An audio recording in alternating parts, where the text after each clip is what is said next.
I couldn't wait until April to send thank you cards for a wedding that occurred in November. So Actually, Emily Post says that you can wait for an entire year after the wedding. But I'm just telling you, that's what's said.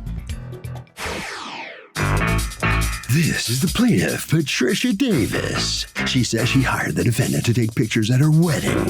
And not only were they delivered to her 2 months late, they were terrible. She'll never again pay for anything ahead of time in full. She's learned a valuable lesson and hopes the judge will see things her way today because she definitely didn't get what she paid for. She's suing for $3,573.22, the amount she paid for the horrible pictures and other costs. This is the defendant, Christina Molinano. She says she shot for 10 hours at 3 different locations, and the plaintiff's just looking for a way to get free pictures. That's right, she's seen all types in this job, so nothing surprises her anymore, especially the likes of the plaintiff. Bottom line, she was hired to take pictures, she took great ones, and isn't going to refund any money to this woman who's simply being unreasonable. She's accused of not getting the picture. All parties, please raise your right hand. What you are about to witness is real. The participants are not actors. They are actual litigants with a case pending in civil court. Both parties have agreed to drop their claims and have their cases settled here before Judge Marilyn Millian in our forum, the People's Court. Be seated, come to order, please.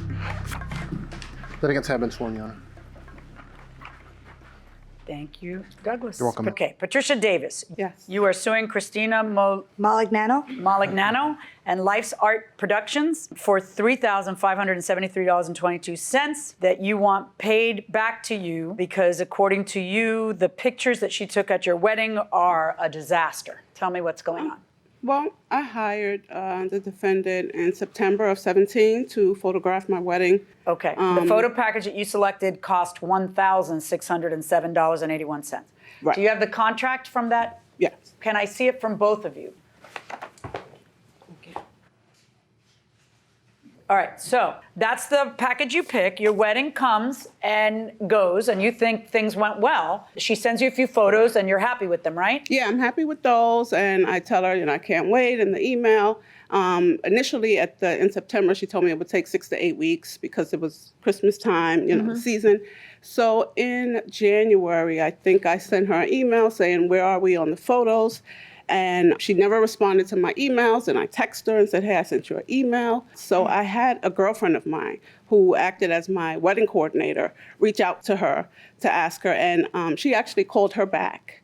And she explained to my girlfriend that she had just gotten over the flu, she needed 2 more weeks, and that the contract stipulates that she had 90 days. Right, So which far. was true. You were Right. precipitous because you were Right. anxious and wanted to see your pictures. Okay, Right.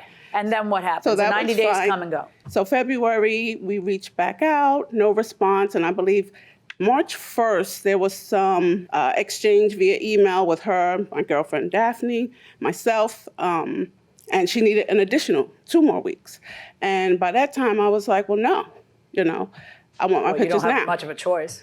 Right. Yeah, I was Right. like, 2 more weeks, what's the problem? You said this, you made me, adhere to the 90-day contract, and now you don't, and, I'm just supposed to take it. I told her, I said, look, I need some kind of compensation for the wait, if that's the case. And I got a call from someone who identified themselves as Bill, who claimed to be the owner. So Who's Bill? Oh, okay. Never And met what did Bill. Bill say? Bill said, she was sick, she was deathly ill, and, you're just gonna have to wait. And, if you can't wait, take us to court, and I'll go before any judge and tell them how she was deathly ill. And When'd you get the pictures? I got the zip drive on April 11th in the mail. And it was just a zip drive. I didn't purchase prints.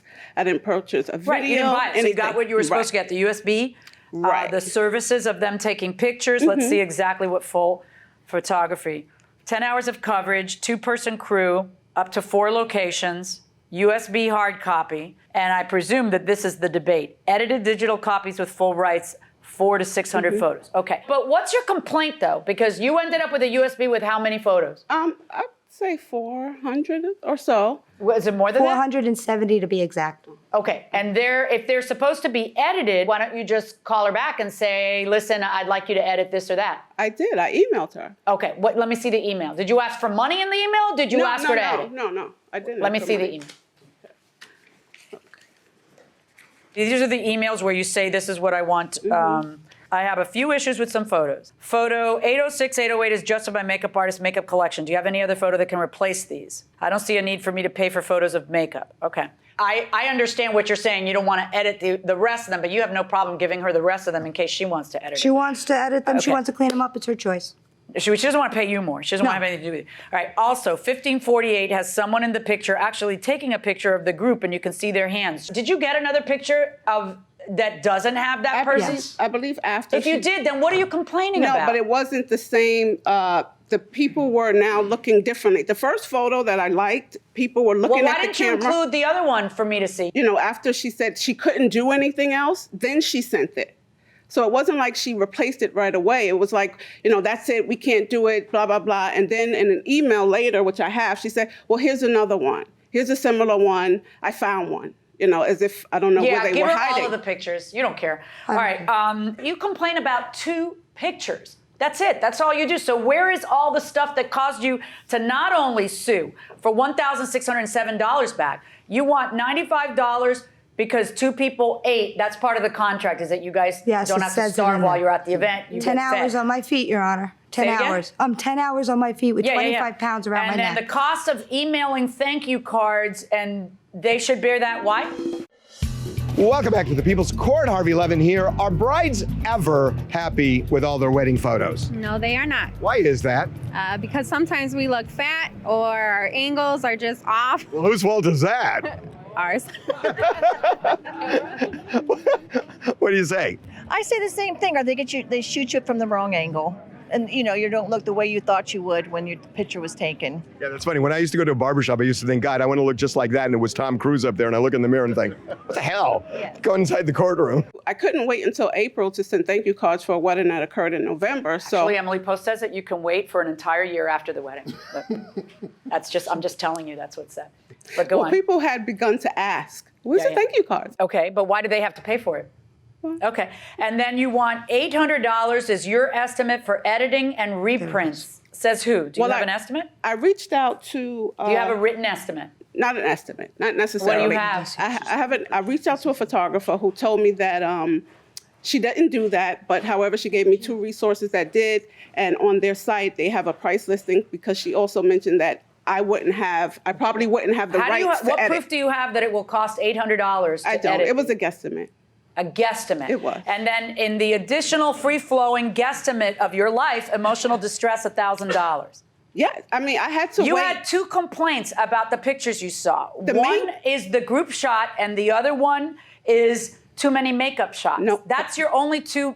I'm reading right from here. Right, but I've later That's it. on, after reviewing all the photos, I found like 4 of these same photos with this same girl in it that I can't. What am I going to frame it? with So the you girl want in? $4 grand for that?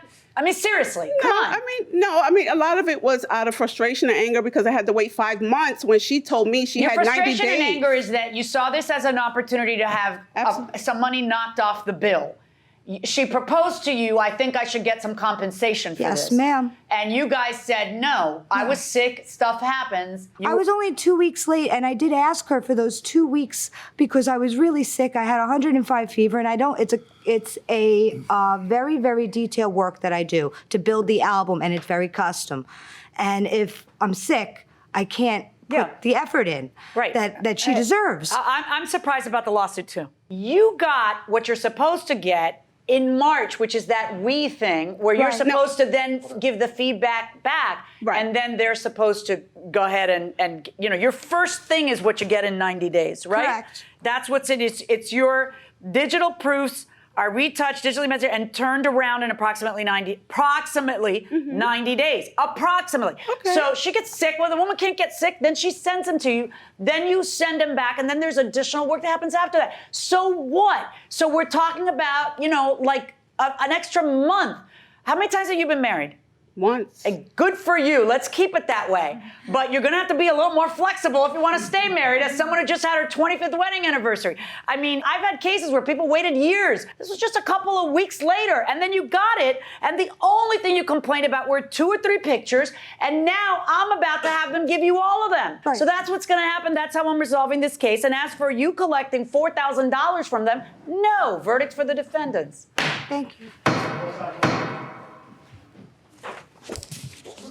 So the judge thinks Ms. Davis, the plaintiff's being very unreasonable, and you don't get anything. How about that? okay. You know, the pictures look great. They look fine, but they were just very unprofessional, and it took over the 90 days that she told me that it Yeah, would. but it's a couple of weeks. Don't you think you're being a little unreasonable? Well, she told me it would take 6 to 8 weeks. So, I mean, I could be, but they were very unprofessional. But so my there were response, good pictures, though, weren't there? Didn't you like some of them? Some were, and I wish I could have had the other ones cleared so that I could frame them. So some were. I mean, I'm not complaining about the work totally, but the unprofessionalism and the, no actual reason for the extra delay. Right. No, but she was sick. She said that was in December. She had been okay. clear. She was fine. Sorry, you're a little unreasonable. You lose the case. Okay. But you got the picture, and they'll give you did get all the the pictures. pictures. Yeah. Okay. I'll wait for those. I'll see how long it takes for me to get those. Won't take you long. Betcha. Thank you. Okay, very good. All right, Ms. Molinano. Hi. What do you think? Well, I think the judge was right, and I think it was a good case. It was a good case. Yes. Pictures, I thought the pictures looked pretty good. Well, thank you. I try hard with my work. I love my work. I love my job. I love making them look beautiful. I'm very sorry I was a disappointment to her. Okay, well, good. Thank you very much. You're welcome. Okay, Thank you. you must sign a few documents on your way out of the courtroom, and that'll do it for this case. Harvey, what do you think? Okay, so this is actually kind of an objective thing, which means that if these photographs are good to a reasonable person, like a reasonable person, then tough luck if subjectively the bride doesn't like it. It's all what a reasonable person would want. And that will do it for this case. Litigants for the next case on the way into the courtroom right now. This is the plaintiff, Deborah Lewis. She says she rented an apartment from the defendant and he went into her home when she wasn't there. Now her valuable jewelry's missing. Her food is also missing in her fully stocked pantry, and her George Foreman family-sized grill and blender are also gone. This clown's gonna pay for his misdeeds. She's suing him for $5,000, and she can't wait to see the look on this chump's face as he exits the courtroom after the judge gives it to him. But good. This is the defendant, Michael Tenteromano. He says the plaintiff caused a fire in her dryer, and when the Red Cross put her up in a hotel, her neighbors stole from her. Luckily, the person was apprehended. He's a former fireman and was in the military. He would never steal from anyone. He did go into her apartment when she wasn't there to replace the damaged sheetrock from the fire she caused, but didn't remove anything. The only reason this woman's suing him today is because he's evicting her because she's a menace who could start another fire. She needs to go. He's accused of taking a tenant's things.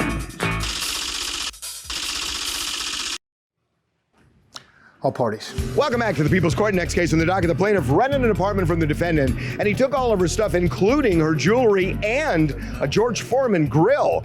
Now, the defendant says he didn't take anything, and this is revenge because he's evicting her. It's the case of, where's my grill, chicken? Thank you, sir. All right, Ms. Lewis, you are suing your landlord or former landlord, it's kind of unclear, Mr. Tenteromano, for $5,000 for unlawful entry and items you say have been stolen from the apartment. Tell me what's going on here. Okay, I had a fire in January the 3rd. Of this year? Yes. Okay, and how did the fire happen? I was sitting in the kitchen, I was on my phone, and luckily I was in the kitchen because I seen smoke coming out of the back of the dryer. It was a poof of smoke. So when I went to the dryer, I looked inside of it, there was nothing going on. So I took the clothes out of the dryer, placed them in a chair, and the smoke just kept on coming and coming and coming. And all of a sudden I seen sparks of flame inside of the dryer. So what I did was I ran downstairs and got the fire extinguisher, which was empty. So I asked my neighbor to get some flour and stuff like that. We thrown flour in there, but it didn't work. So me and my son and all the neighbors in the house ran outside. Was there a full-blown fire at that point? No, it was it just contained inside the dryer. But there was a fire inside of the dryer. Yes. Fire. Yes, a fire, Okay. full-blown fire inside of the dryer. dryer. The fire department came, they put the fire out. And then what? Okay, so the Red Cross, I had to wait for Red Cross to come. Okay. And they informed me that I had to go be put up in a hotel. Okay. And, so they gave me funds to stay in a hotel, me and my son, which we did. They told me I had to leave the house so that they can clean up the mess and stuff like that. So, Right. which I did. So being that I left the house and I left them in charge of my apartment, my neighbor came and robbed. She Okay, came why and- didn't you lock it? They had to be in my house. I couldn't be there. What does that have to do? They're not living in your house while it's burned. From your they dryer. was in there trying to clean up the water No, I damage and understand, stuff like but that. I doubt your neighbor robbed the place while they were in there trying to wasn't- clean. Just listen to okay. my question. Did you lock your door? No, I didn't because they was there when I left my house. Okay. And then what happens? A neighbor of yours robbed the place? Yes. Okay. What did your neighbor take? So she took the Christmas stuff. I have the police report. She took She get caught? Yes, she did. How'd she get caught? Because in the next door, my daughter lives next door from me. It's 2 buildings. You the daughter? Mm-mm. No. Okay. She lives next door to me. So they have a video camera in their building. So they caught her. See, Red Cross had gave me Red Cross blankets and stuff like that. She dropped the stuff going up the stairs to her house.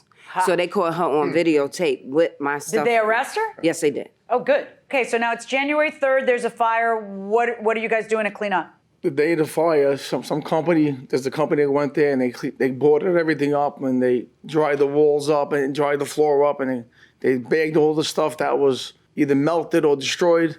They bagged it and put it in the backyard. Some of the stuff they left behind that was damaged for the fire. Okay. And that's what happened. And then what? Does she move back in? No, Was it ever repaired? Like I repaired it on or about the 12th. of what? Of March. March. So it Right. took a few months to get repaired. Right. All right. And then do you come back on the 12th of March? No, Why not? because my house is not livable. Okay. I'm under Section 8. Uh-huh. So Section 8 had to come out and inspect it. So did and Section 8 approve it on March 12th? I never completed all the repairs to the apartment. Okay. So you weren't getting paid by Section 8 anymore. No, it wasn't. Did they pay January?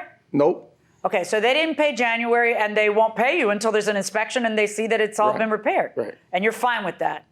Yeah, 'cause I want her to vacate. You want her to vacate. So have you filed an eviction? Yes. Okay. When What's going on with the eviction? Well, they threw it out the first time, and then it went again. Then I had to reapply, and I contacted a lawyer, and he told me that you filed it wrong again. So now I had to retain him for counsel. Now Okay, he's doing it. Right, yeah. Maybe Right. we could get it done right. Right. Because we got a problem now. According to you, you've been locked out, correct? Yes. When were you locked out? I was locked out in April. In April. He locked Just out of curiosity, though, how many months do you think you can get away with storing your stuff there and not paying a penny? It's not that. It's just that the fact of the matter is that I was supposed to be living there. I was supposed Yeah, to I go know, but back. you're not, and Red Cross is giving you money to live somewhere else, No. so you're not out, right? No. So but you changed the locks. What was the theory on that when you changed the Okay, lock? this is the theory, not the theory. This is the fact. I called her. I texted her. I'm coming to the apartment to do repairs, to change the windows. I did it myself, right? I got on my phone. I'll show you if you want. Why if you want to see. don't you just answer first? Okay. So what happened with the lock? So next to the building, the same building like mine, her daughter lives there with a friend. Right. I got the key from them. Okay. To go in the apartment to do the repairs. Did you explain that you changed the lock to the lawyer? She was not locked out because she wasn't living there. Did you explain her stuff is in there? You can't listen. It may be hard, but that doesn't give you a pass. Every other landlord in New York has to go through it. True. Okay? So you are no better than the mere mortals who have to do it. Just do it. Okay? But you cannot change the locks on her until you have an eviction order. So you're going to have to listen. You're going to have to give her a key. I'm sure you kept the key. So go to Home Depot, make a copy of the key, and you're going to have to give her a key because she is entitled to have access to the place. I get you. I think she's got some nerve to keep her stuff there in storage for 6 months, except You are botching the legal process. It's 6 months because you let it be 6 months. Anybody else would have gone to court and gotten the eviction order by now, but you didn't. Yeah. So that's kind of on you too. So yeah, she's getting to abuse of you because you are not getting out of your own way. No matter what, the law still applies to you. So she's got to get a key, got to give her a key. Now, your lawsuit is because you say that your landlord stole a jewelry box with jewelry, a kitchen cabinet with pantry items, a George Foreman grill, the big kind, the family size, and a blender. Did you take the jewelry box with jewelry, the kitchen cabinet, pantry items, the George Foreman grill, and the blender? Really? No, I know, I gotta ask it. Really? No. No, okay. Do you have any idea who did? I think they were destroyed in the fire, and they were probably in the garbage bags in the back of the yard. Okay. And did anybody else have, if the key to her apartment was in the possession of the daughter and apparently a neighbor who you had a fight with, then why wouldn't that be who you'd be looking at? All in all, for maybe one day, the apartment was open because when I left, I didn't lock it. So, and then when I came back the next day to do work, it was still unlocked. And I thought the friend of the daughter came there and locked it. So she didn't lock it. So I know for one day it was open. Okay. But maybe I left it open because maybe she wanted to see the work I was doing, the progress that I was doing to the apartment. I don't know. But I failed to lock it for one day. Okay. But as far as her, George Foreman, all those things that she meant, I absolutely, emphatically did not touch them. Did not take them or do anything with them. So if a landlord truly thinks that a tenant is a menace, can the landlord change the locks in the tenant? I don't think he can without going through some kind of due process. He can't just change the locks on his own. What if he says it's dire and that he's really worried about his safety? The tenant has rights. You can't just take away their home. They have a place to live. Okay, what do you say? I think he needs to stick to whatever contract they have. But what if the contract doesn't say anything, but the landlord says, I'm really scared about this tenant. Can he change the locks? I think you should call the police if he's really scared. Fair point. That's actually a good point. Going inside the courtroom. Can you tell me how you plan on proving that you have exactly $1,000 of jewelry in a jewelry box that's missing? I have no proof. Okay. I have no proof. And that you had $1,000 worth of groceries in a pantry cabinet in a place you weren't living for 3 months? No, I had it in there. Can you show me how it is that you're going to prove that there's $1,000 worth of pantry items there? I had it in there when you're not even staying there for the last 3 months. I had it in there before I moved. Yeah, I understand. This is how I was living. I had all plans on moving back into my apartment. First of all, how long are you going to keep the food there? Canned goods. These are canned goods. I don't keep. How are you going to prove you have $1,000 worth of canned goods? Because I know what cans cost. Mm-hmm. I do groceries. Can you tell me how you're going to prove to me that it's $1,000 worth of stuff? How are you going to prove it? Okay, it's not only canned goods. First of all, it was dishwashing liquid. There's toilet paper. There's paper towels. There was canned goods. How do you come up with $1,000? You just pull it out of the air? And the cabinet also that it was in. Do you have the receipt for the cabinet you're talking about? No, I don't have the receipt. Well, here's what we got, Ms. Lewis. We have you suing for $5,000 a man whose apartment you have left your stuff in for 6 months and haven't paid a penny because according to you, he stole these items. And there is zero evidence that he stole these items. There's actual evidence that other people have a key to your place, that other people have been caught burglarizing your place. Mm-hmm. The only thing that's missing is any evidence that A, you had $1,000 of jewelry in a jewelry box, or B, you had $1,000 of pantry items in a pantry, and C, that he stole it. So in your lawsuit against him, 0. My verdict is for the defendant. Okay? Now, try to avail yourself of the many laws that are here for you. You just got to do it right. And the step 1 is to file that notice. So if your lawyer didn't do it already, you tell your lawyer to do it before today's over. You see? Because the time doesn't start running until that first notice to terminate is filed. Okay? And that doesn't mean with the court, it means with her. Serve it on her so the clock starts running. All right. Good luck, folks. Well, Ms. Lewis effectively had no evidence to prove your case. I'm sorry. It didn't work out for you. Unfortunately, but that's okay. That's okay. You're still living there. Mm-hmm. If he takes the judge's advice, you're going to get notice to be evicted very soon. That's okay. And you're going to have to go. Mm-hmm. You know that. Yes. You ready to do that? Yes, I'm ready. And you know where you're going to go? Mm-hmm. Okay. Okay. Good for you. Thank All you. right. You're welcome. You must sign some documents in that direction. All right, Mr. Tony Romano, you're going to take the judge's advice? Yes, She spelled it out for you. Yes, I already hired counsel, and he's going to represent me in these proceedings. And to accuse me of stealing her valuables and groceries, totally off the chart. Well, she had no proof. Okay. Well, it's because it didn't happen. Yeah, all right. Once again, listen to what the judge told you. She spelled it out for you, okay? Thank you. Can't be any plainer than that. Have a good day, sir. Okay, very good. Harvey?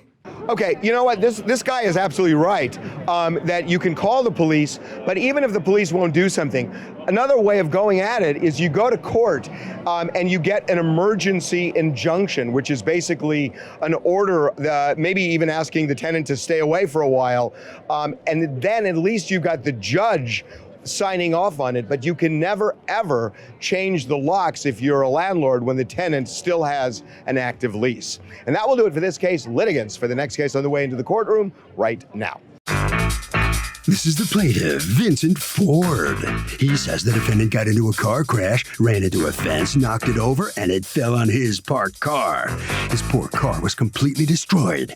The defendant has some low-grade insurance company. They only paid a small amount of the car's total value, and he's here suing for the $4,000 he's still owed.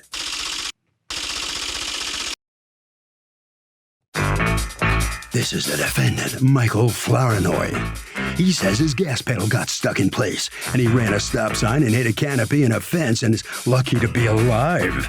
The plaintiff's a crook who's claiming his car was in harm's way and it got totaled. That's right.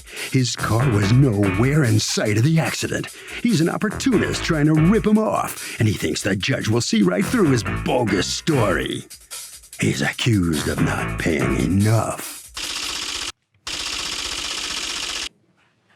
All parties, please use your right hands. Welcome back to the People's Court. Next case on the docket. The plaintiff says the defendant crashed his car through the plaintiff's fence and into his shed. But the defendant says his gas pedal got stuck, and that's how he hit the fence. It's the case of please fence me in.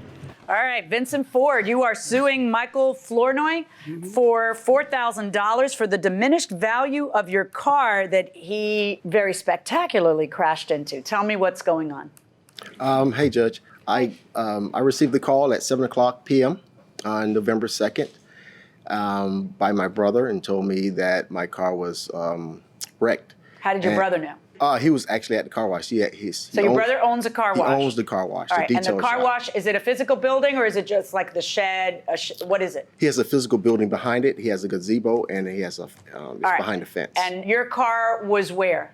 Behind the fence on the inside of the property. Inside of the property. And your brother calls you to tell you what? That my car was damaged. How? He didn't just say that, hey, your car's damaged. That's not what he said. He said some guy ran the stop sign and knocked down the fence, and he knocked down the gazebo, and everything is tore up. Right. And so I need to come right away. And what happened? Well, I just got off from work, so I went to get me something to eat. I was coming back. When I got almost to the corner, when I went to push my brakes, the car wouldn't stop. What kind of car was it? A Toyota 4Runner. Okay, and how is this intersection? Is it? It's straight ahead. It's straight ahead, so it's like a T? It's like straight ahead. Mm-hmm. So it's a T. Mm-hmm. So you literally just kept driving right into the car wash. Kept trying to push on the brakes, and then I pushed on the brakes, it just kept going faster. Well, let's look at the damage, because this is quite the thing. Actually, your brother had the presence of mind to take a video, correct? I actually took the video. Oh, you were the one who took the video? Yes, when I arrived on the scene, I just couldn't believe it. Thing was just tore up. That's me talking. Yeah, can you be quiet so I can hear you? Tow Dara shop. Up. That's the car right there. Is that white car yours? That's mine, yes, ma'am. Is that the Mazda? That's the Mazda, yes. This car is total. Say it? Nah, I said his car. Yeah.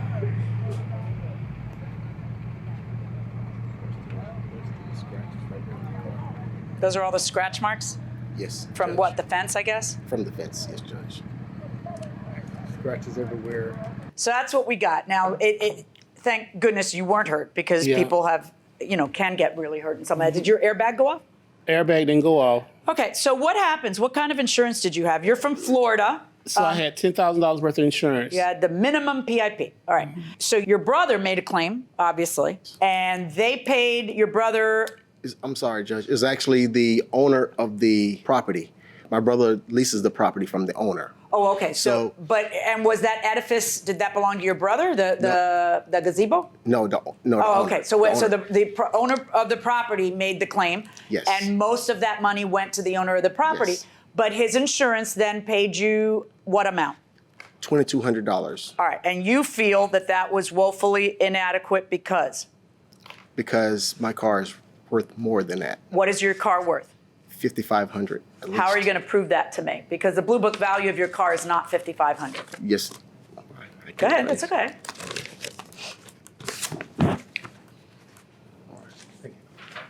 And did you repair the car? No, I did not. You ended up getting rid of the car. Yes, I got rid And when of you it. sold it for how much? $2,000. Okay, so you have a car that is damaged on day one, and on a subsequent day you have $4,200 in your pocket because you didn't use the $2,200 to fix it, and even damage you got an additional $2,000 for it. So there's $4,200 on your side. I know you don't want to look at it that way because you make more money if I don't, but you understand that you are limited. What year car is this? It's a 06 Mazda 6 Grand 06 Sport. Mazda. Okay. 06 Grand Sport. I don't know how you diminish the value of an 06 Mazda. It is already, I mean, you know, I'm sure that it was a great car to you and you're very happy with it. How long did you have it? No, I'm actually a dealer. Judge. Oh, you're a dealer? I'm a dealer. Oh, well, never mind about all that fuzzy stuff. So, a 2006 model, what'd you pay for it? I can't say. I know you're here to make me. Listen, you dealer. got to eat. That's how a dealer makes money. I understand it. But what did you pay for it? $1,500. And you bought it at an auction or from a person? Auction. That's what dealers buy most of our cars. All right. And you're trying to persuade me that, I mean, definitely he's at fault. There's no question. You're dead at fault. Did you want to say something about that? No, I'm fine. So if a gas pedal gets stuck, are you responsible if you hit another car? You are. You still have partial control. You have partial responsibility because you still have control over the car. Fair enough. What do you say? I say yes, unless you can prove a cross-defendant is involved, which would be the manufacturer of the car. Why on earth would you do that? Well, if the pedal got stuck, then it could be a manufacturer's problem, but you got to prove that. Until then, it's on you. Okay, well, suppose you didn't bring that person into court. What do you do? It's on you. So you're responsible even if the pedal gets stuck? Well, like I said, the burden's on you to prove that. What if I didn't do anything wrong and the pedal just got stuck and the gas didn't go? It's the responsibility of the driver. That's what your license is for. You got to be responsible. But I didn't drive it. The car was driving itself. I don't understand what you're saying. Oh, I thought we were in the car. We aren't in the car. You're in the car. I'm in the car. You're not in the car. Why are you so petrified? I can't do this. Going inside the courtroom. What I want to say, Judge, is the insurance offered me $2,200. Now, that was inadequate. I agree. Right. So what I declined that. So I only got $2,000 from what I sold the vehicle. I didn't get the $2,200 Oh, you never yet. got the $2,200 from? Because if I would have accepted it, then they would have saying that, Asked you to sign. Some insurance companies do and some don't, but they all should. So only thing I got. All right, so is that accurate? Did he ever collect any money from the insurance? I don't know. I never found out. Well, they should always be sending you a letter. They sent me nothing. I have the. Why did you say in your complaint, since the max day payout is $10,000, they gave me the remainder of $2,200 for my car damages? Because they gave the other. Did you or did you not get $2,200? Because if I find out you're lying about that, I can't tell you. I'm like the police. You make me run, we're gonna have a problem. So we're gonna try this one more time. I got this from you in your statement. Mm-hmm. Did you or did you not get $2,200 from the insurance company? I did not. Okay. No, I declined it. Here's the form that they sent me. Okay. And I did not sign it. I did not send it to them. All right. So you sell the car for $2,000. Do you have proof of the bill of sale from the car? Oh yeah. Okay. Why don't you bring it up? All right. Here we go. Look how fast that happened.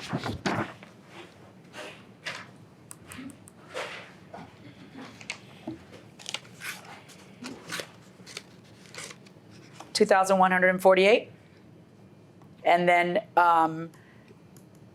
you're now suing him for $4,000 because you feel the car was worth $6,148.61. Right. All right. How are you proving that? How are you proving the car was? Because not even your proof says. Well, $5,500. Well, which is it? 5,500 or 6,148? Initially, like you're Judge, I was suing for 3,900, which is the amount of the Do you have damages. any pictures of the car before this?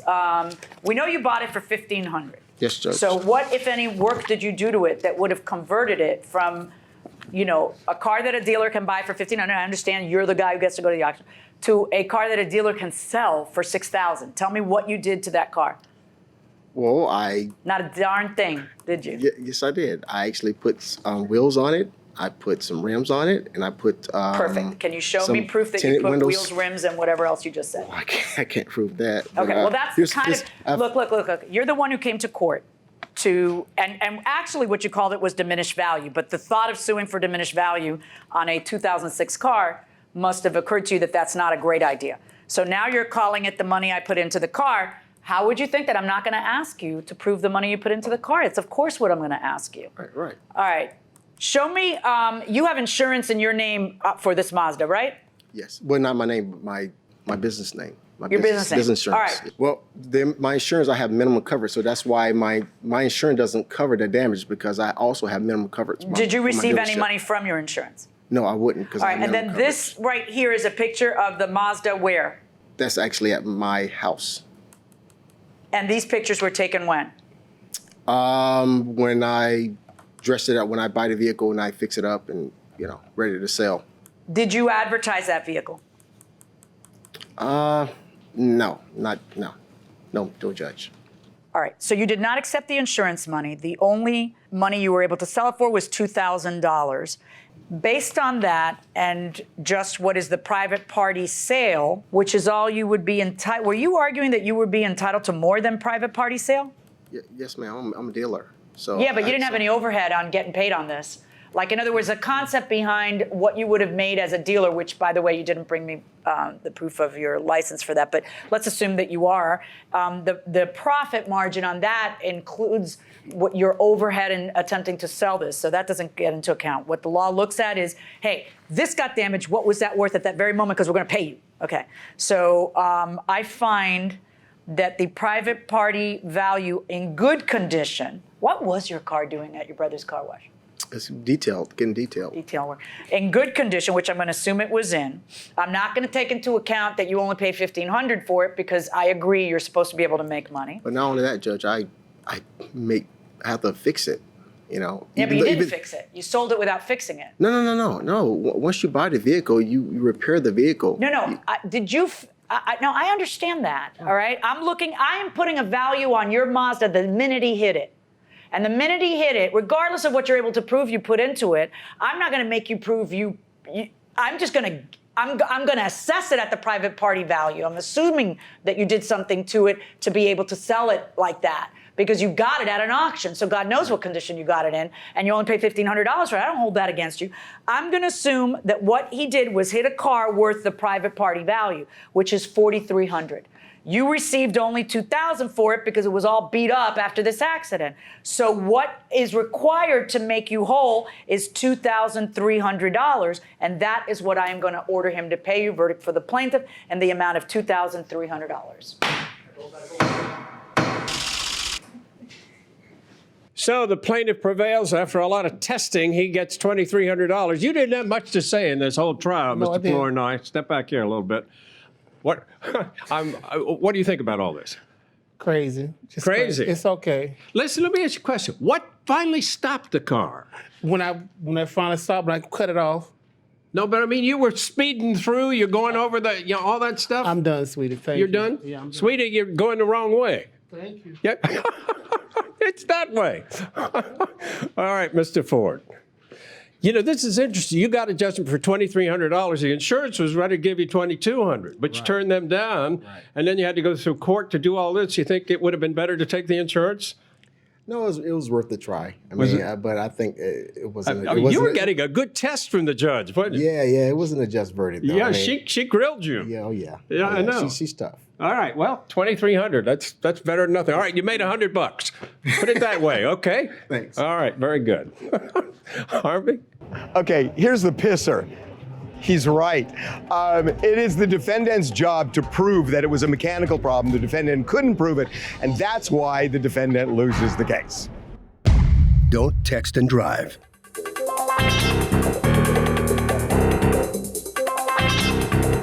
The People's Court is a Ralph Edwards, Stu Willett production.